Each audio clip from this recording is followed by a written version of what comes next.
অল্পনা বয়সের বন্ধু রে। এদের কারণে গোটা সুন্নিয়তটা মাঝে মধ্যে প্রশ্নবিদ্ধ হয়ে যায়। ওনাকে বলেছিলাম যে জিকিরটা সংশোধন করেন, এগুলির কারণে আমাদের বদনাম হয়। উনি জিকির তো সংশোধন করেই নাই, উল্টা বলতেছে আমার জিকিরে ভুল ধরছ, তোর বউ তালাক। জিকিরের ক্ষেত্রে সতর্কতা অবলম্বন করবেন, ভণ্ডামি জিকিরের দিকে যাবেন না। আপনি হয়তো আবেগে বলতেছেন এটা মারফতি জিকির, এটা তরিকতের জিকির, এটা শরীয়তের মোল্লারা বুঝবে না। কিন্তু আপনি জানেন ভাই, আপনার এই হেক্কুর হুক্কুর আর কেউ কি করেন আপনি নিজেও জানেন না। এগুলির কারণে আমাদের গোটা সুন্নিয়ত প্রশ্নবিদ্ধ হয়। এগুলি কিন্তু বলতে হবে, সচেতন হতে হবে, স্পষ্ট জিকির করবেন। কালবি জিকির যেভাবে পীর মাশায়েখরা শিক্ষা দেয় ওইভাবে করবেন, বিকৃত রূপে ভণ্ডামি জিকির করবেন না। কিছু জিকির আছে, এটা কি, এগুলির কারণে আমাদের সুন্নিয়তের বদনাম হয়। আপনি জিকির করবেন লা ইলাহা ইল্লাল্লাহ, লা ইলাহা, অথবা আল্লাহ আল্লাহ আল্লাহ, অথবা ইল্লাল্লাহ ইল্লাল্লাহ ইল্লাল্লাহ, অথবা যে কোনো জিকির যেটা সঠিক পদ্ধতিতে পীর মাশায়েখদের শিক্ষা দেওয়া নিয়মে আপনি করতে পারেন। অনেকে আল্লাহু জিকির নিঃশ্বাস ছাড়তে এবং নিতে দুইটা ম্যাচিং করে একসাথে ডাকে, যেমন আল্লাহ আল্লাহ আল্লাহ, এইভাবে নিঃশ্বাস ছাড়ে আল্লাহ আর টানে হু, এইভাবে করা যায়। এগুলি একটা স্পষ্ট হয় আর একটা অস্পষ্ট হলো পূর্ণাঙ্গ নামের জিকির হচ্ছে, এখানে কোনো সমস্যা নাই। কিন্তু আপনি যখন বলেন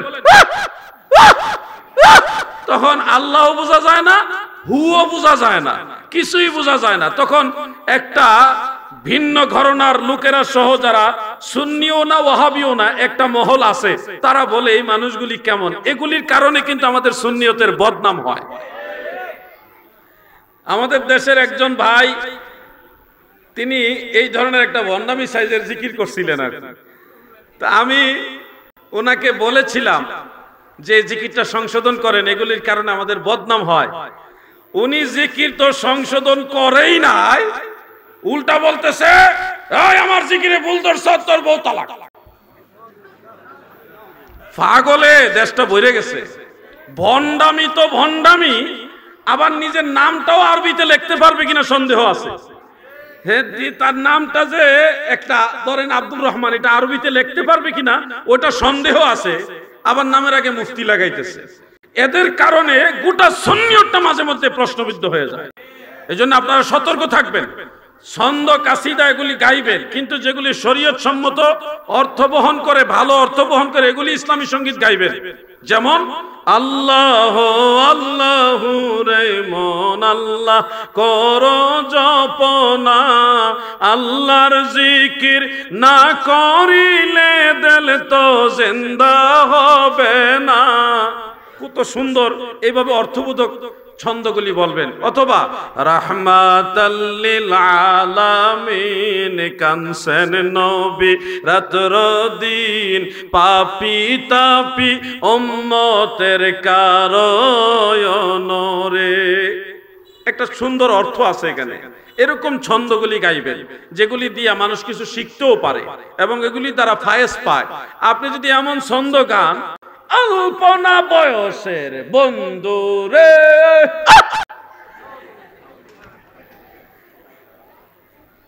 আপনি বলবেন রূপক করতে আমি আমার পীরকে বুঝাইছি।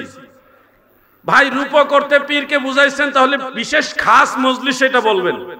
আমাদের এই যে মজলিসে দেখেন না, বহু সংখ্যক যুবক আছে, না হলে তো হাজার খানেক যুবক আছে। যারা যুবক না কিশোর, ছোট ভাই যারা বাচ্চা যারা আছে তারাও আছে।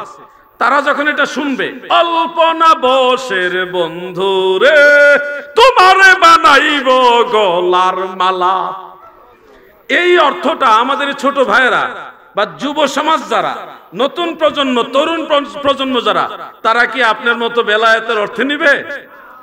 এরা কেউ হুজুর দিহি পারে রে, তারাও ট্রাই করবো পরে। এই জন্য বিশেষ খাস মজলিসের যে ছন্দ, এগুলি খাস মজলিসেই বলবেন। আমাদের আওয়াম যারা, তরুণ সমাজ যারা, শিক্ষিত সমাজ যারা, তাদের সামনে এই শব্দ চয়নগুলি উচ্চারণ করে আমাদের সুন্নিয়তকে প্রশ্নবিদ্ধ করবেন না, এটা আমার অনুরোধ। চতুর্দিকে শয়তানের ষড়যন্ত্র আমাদের সমাজে বিরাজ করছে, এর মাঝে আমাদের ঈমান আমল বাঁচাইতে হবে, সঠিক পথে চলতে হবে। কামেল পীর লাগবে, কিন্তু ভণ্ড পীরের কাছে যাবেন না।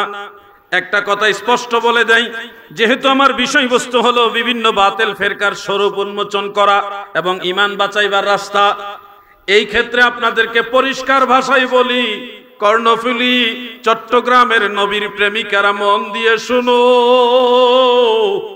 কামেল পীর ও মুর্শিদ যারা, তাদের কদম বুসি করবেন, তিনাদের হাদিয়া নজরানা তাজিম তাকরিম যা যা করণীয় শরীয়তের ভিতরে যা আছে তাই করবেন, কিন্তু কোন সময় কোন পীর সাহেবকে সেজদা করবেন না। পরিষ্কার ভাষায় বললাম, একমাত্র আল্লাহ তাআলা ছাড়া আর কাউকে সেজদা দেওয়ার বিধান নাই।